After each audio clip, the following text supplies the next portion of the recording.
Hi everyone. In this video we are going to discuss about meristematic tissue part 2.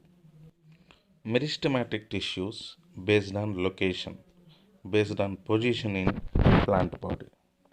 On the basis of position or location, meristematic tissues are divided into three different types: apical meristem, intercalary meristem, and lateral meristem.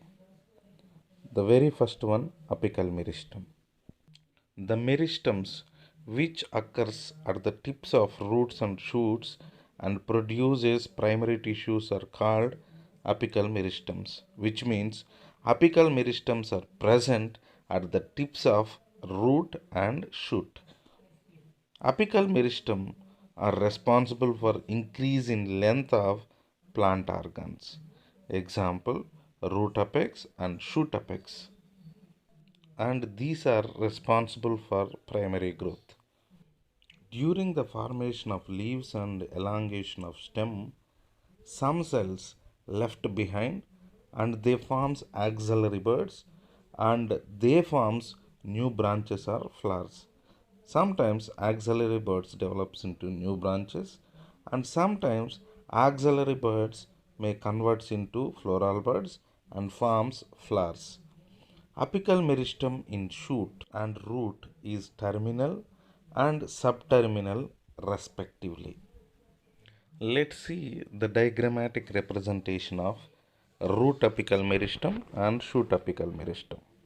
See in the first diagram, root apical meristem covered by root cap and contains initials of roots, initials of central cylinder and cortex, protoderm, cortex, central cylinder, all.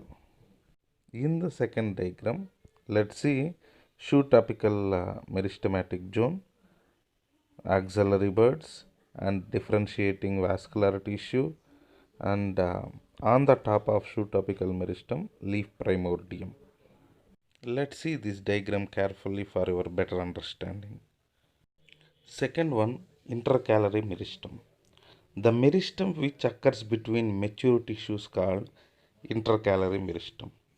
Intercalary meristem are present in some plant stem.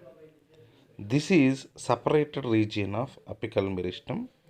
By the activity of this intercalary meristem, length of the plant organs will increases. They are responsible for regeneration of parts removed by grazing herbivores in grasses. They may be present either at the base of internode, example grasses, bamboo, equisetum, or at the base of node of mint. They are also present at the base of leaves, example pinus. By the activity of this intercalary meristem, length of leaves also increases. Let's see the diagrammatic representation of intercalary meristem. How by the activity of this meristem, length of leaves will increase and everything. You see this diagram carefully. The third type is lateral meristem. Lateral meristem occurs in lateral side of plant organs or parallel to the longitudinal axis, which means tangential plane of plant organs. They are cylindrical meristem. Activity of lateral meristem increases the girth of plant organ, so it is responsible for secondary growth and produces secondary tissues.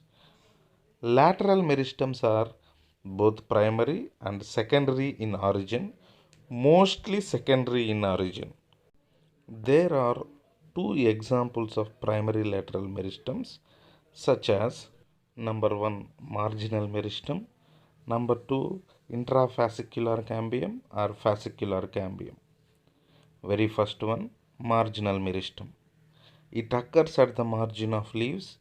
Its activity increases the width of leaf, so total growth of leaf is called intercalary marginal growth. Number 2, interfascicular cambium or fascicular cambium. This cambium occurs inside the vascular bundle of the stem. Except interfascicular cambium, All cambia are secondary in origin. Let's see the diagrammatic representation of meristematic tissues like apical meristem, intercalary meristem, and lateral meristem. Apical meristem generally present at the tips of root and shoot. Intercalary meristem present between mature tissues. Lateral meristem present in dicotyledonous plants which shows secondary growth. These are present laterally and helps in secondary growth of the plant. Next topic is types of meristem on the basis of function. On the basis of function, the scientist Haberland divided meristem into three different groups. Number 1, protoderm. Number 2, procambium. Number 3, ground tissue. Number 1, protoderm. It is the outermost layer of eumeristem. By the activity of protoderm, epidermal tissue system is formed in plant body. It includes epidermis, root hair, stem hair, which are called trichomes, etc. Second one, procambium. These cells are long and it gives rise to the vascular tissue system. It includes xylem and phloem. Third one, ground meristem. The cells of this region are large, thin-walled and isodiametric. Ground tissue system is formed by the activity of this ground meristem only. Ground meristem includes hypodermis, cortex, endodermis, pericycle, medullary rays and medulla, which means pith rays and pith. Composition of apical meristem in different plants.